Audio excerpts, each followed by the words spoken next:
Welcome back. The leaders of China and Russia say that they are more determined to boost cooperation and build a, quote, new world order. The two countries meeting yesterday where they condemned the, quote, illegal and counterproductive Western sanctions imposed on Russia for its invasion of Ukraine. Joining me right now is Committee for Freedom in Hong Kong President, former South China Morning Post editor-in-chief, and the author of Today Hong Kong, Tomorrow the World. Mark Clifford is here. Mark, great to see you. Thanks very much for being here. You also ran the Asian Business Council and were on the Next Digital and Apple Daily Board and have been known as a friend of Jimmy Lai, who has been on this program. Give us your take on the China relationship and partnership that seems to be increasing with Russia and the foreign ministers. Well, thanks, Maria. Great to be here. And this is a very dangerous friendship. You've got a bromance going between the two most dangerous guys in the world. And the meeting yesterday you talked about with the Russian foreign minister, the Chinese foreign minister, just deepened that relationship. This isn't a one-night stand. This is like two very dangerous dudes who are deepening their relationship. And it's clear that China doesn't want to be completely forward and transparent with its support of Russia. But if China weren't supporting Russia, this war in Ukraine would be over a lot quicker.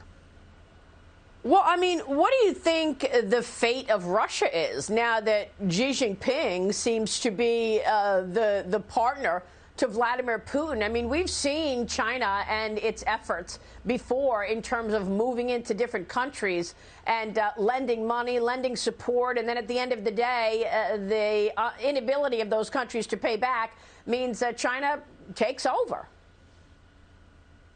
Yeah, well, look, it's you can't really call Russia a client state of China, but Russia's, it's a big gas station with an army, and it would not be in the position it's in if China weren't committing to buying lots of energy at knockdown prices, no doubt. If China weren't allowing Russia to move troops out of the east and into the west. Look, this is a serious partnership. China wants to keep the U.S.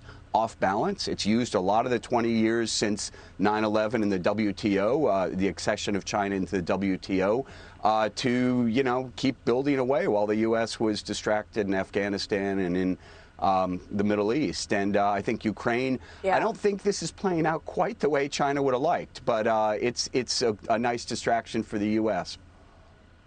Yeah, well, what do you think the U.S. needs to understand better about China and the Chinese Communist Party in particular? You were there watching the CCP march into Hong Kong, throw freedom fighters in jail.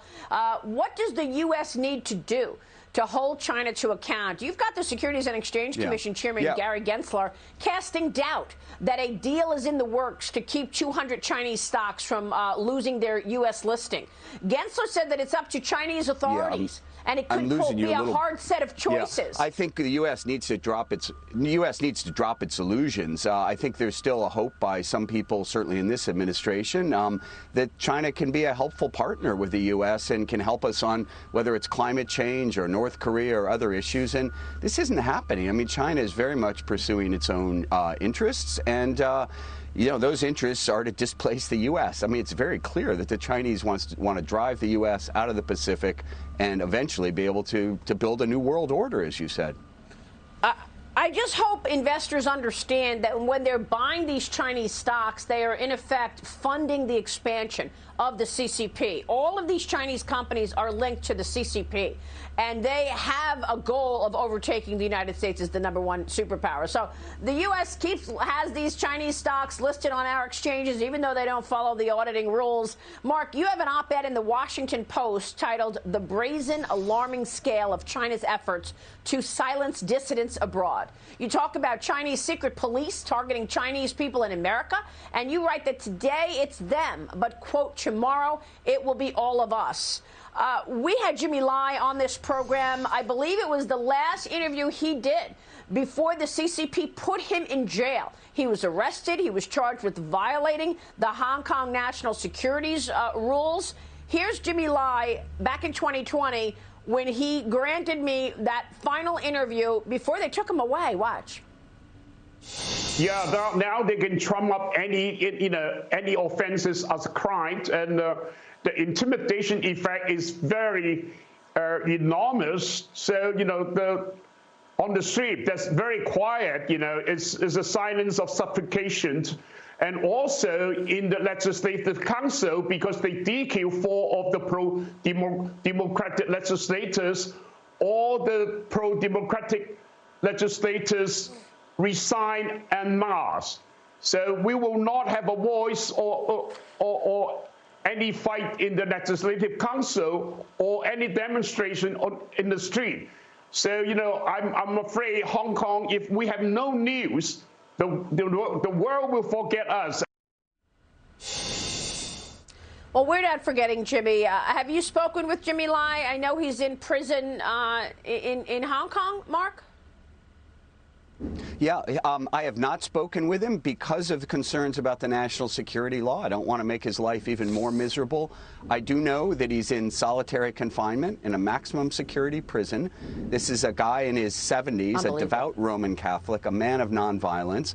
And now with COVID, he and other prisoners have not been able to see their families for about 2 months. So we don't really know what the conditions are, but the death rate from COVID in Hong Kong is extremely high in these last couple of months, and so we don't know what's going on. It's very concerning, and I'm sure Jimmy would want me to give you his thanks for not forgetting him and not forgetting Hong Kong.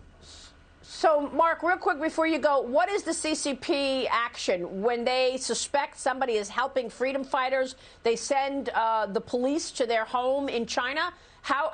Tell me more about that op-ed you wrote about the brazen CCP you wrote.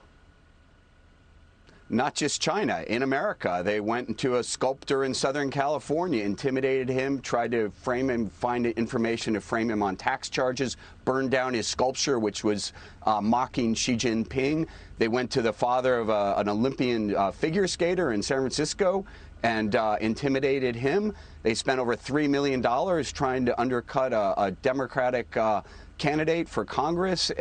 Their brazen actions know no limit. They're coming to the U.S. Wow. Right now they're going for Chinese. They would love it to take you off the air, Maria. I mean, that is the future that they see. We can stop it, but we've got to be vigilant.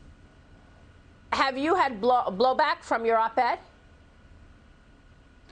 No, but other colleagues have. Well, I've been attacked in the Chinese press, but not directly from the op-ed. My colleague Benedict Rogers from Hong Kong Watch was. Yep, he's threatened with jail. He's a British citizen, and they've accused him of colluding with a foreign government. Does that mean 6 billion of us are guilty of not being Chinese?